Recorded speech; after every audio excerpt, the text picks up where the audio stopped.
Do you look at other jazz guitarists and feel frustrated that they're getting better faster than you are? Now, the gap between them and you isn't talent. It's something most guitarists never look at. In this video, I'm going to show you why great players practice songs, not exercises, why shell voicings are the best course to learn first, and how to make everything you practice actually show up in your playing. And it starts with how you're practicing, because most guitarists are just working on the wrong things entirely, and they don't even know it.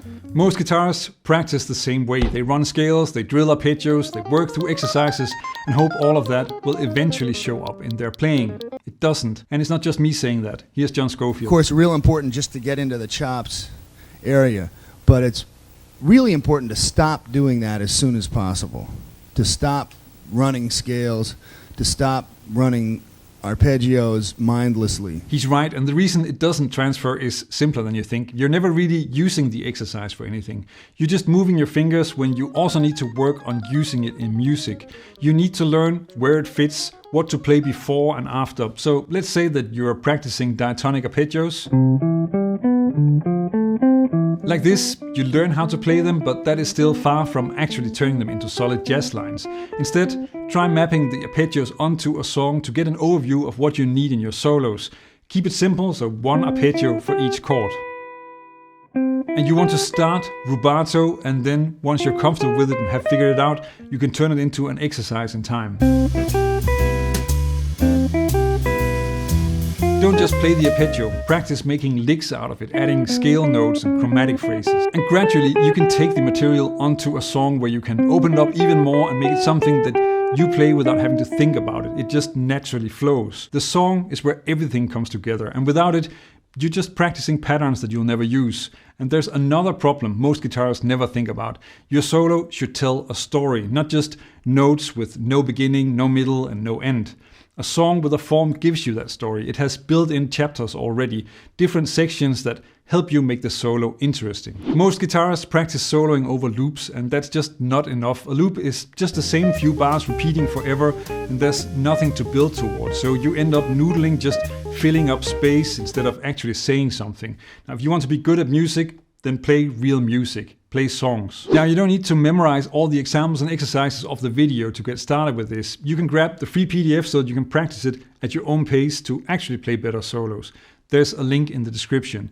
And this doesn't just apply to soloing. Most guitarists are wasting years on chords as well, for exactly the same reason. So many guitarists spend hours memorizing complicated chord voicings, beautiful shapes, difficult fingerings, but they never use them in a song. And the problem is the same as with the exercises. You're practicing something in isolation that doesn't connect to real playing. Even if the chord sounds great on its own, it rarely fits with all the other chords that you use when you're comping. And it's not just me saying that. Here's how Joe Pass put it. You must look at chord changes really in the simplest way you can look at them. Don't complicate them. For jazz, you only need two sets of simple shell voicings. One with the root on the 5th string,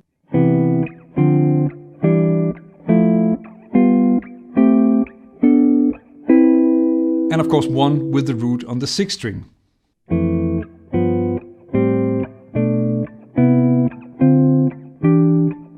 With just two sets of simple chords, you can play through any standard. But the important thing is that starting simple means that you can actually focus on what makes comping sound good.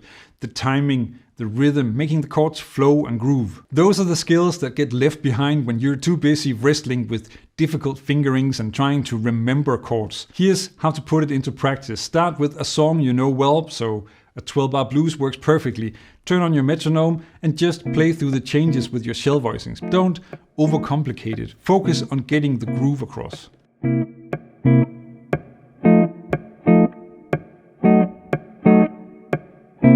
Once that feels comfortable, start playing variations on the rhythm and add chromatic passing chords. Now, that might sound difficult, but it's incredibly simple. Just approach the chord from a fret above or a fret below. Super easy, barely an inconvenience. Like this.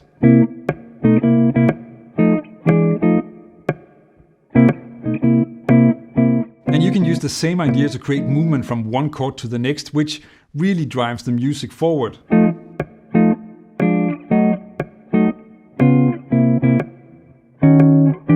From there, you can start experimenting, new rhythms, new ideas, and if something doesn't work, You just try it again the next time around. There are choruses enough, just keep playing the song. Simple chords give you the freedom to focus on the music, and that's what makes them the best place to start. If you want more videos like this, subscribe to the channel. I post new lessons on jazz soloing and chords every week. Now, there's one way of practicing that makes everything you work on actually show up in your playing, but almost nobody seems to talk about this. There's a problem that comes up all the time when you're trying to internalize something new, like a new arpeggio, a chromatic phrase, or a new way through a chord change. It could be something like this lick. You practice it, you get it under your fingers, and then you try to use it in a solo, but even if you can play it, it just doesn't work. That's because there's a missing step that nobody talks about between practicing something as an exercise and actually using it in your playing. You need to practice composing lines with the material to get it to connect to the other things that you use in your solos. Most people jump straight from the exercise to the solo, and that gap is just too big. It never works. Composing is basically improvising slowly. You can stop, go back, fix what doesn't work, and figure out how exactly to fit the new things in so that it works. And it's how you actually connect new material to everything else that you play. And this isn't just a practice trick. Barry Harris built his entire masterclasses around composing solos and lines while explaining how bebop melodies work. If it's good enough for him, it's worth taking seriously. Here's how you do it. Take something you've been working on, a lick, an arpeggio, a new phrase, and try to compose a line with it. Don't worry about playing it in time yet, that'll come later. And here's something that trips up a lot of people with this. When you start composing lines, it's kind of tempting to treat each line you come up with as a lick to memorize and practice. But that's actually missing the point entirely. You're not building a collection of licks, you are practicing the process of combining material and coming up with lines on the spot. That's the skill. The lines you compose are just a byproduct. Just focus on making the lines sound good and getting the new material to fit naturally with the rest of what you play. Do this enough and the new material stops feeling like a foreign object in your playing. It starts sounding like you.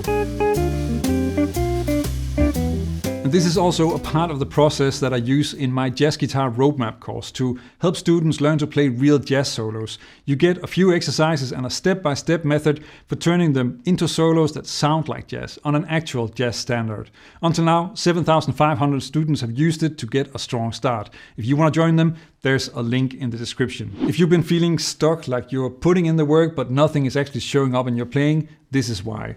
These 3 things won't just make you practice better, they will change what happens when you actually play, because you're not just building skills in isolation anymore, you're building a real musical foundation. And if you want to take this further, check out this video on a Barry Harris exercise that helps you practice your scales and arpeggios directly on the song so that they actually turn into real jazz lines and easily get into your solos. Check it out. Learn jazz, make music.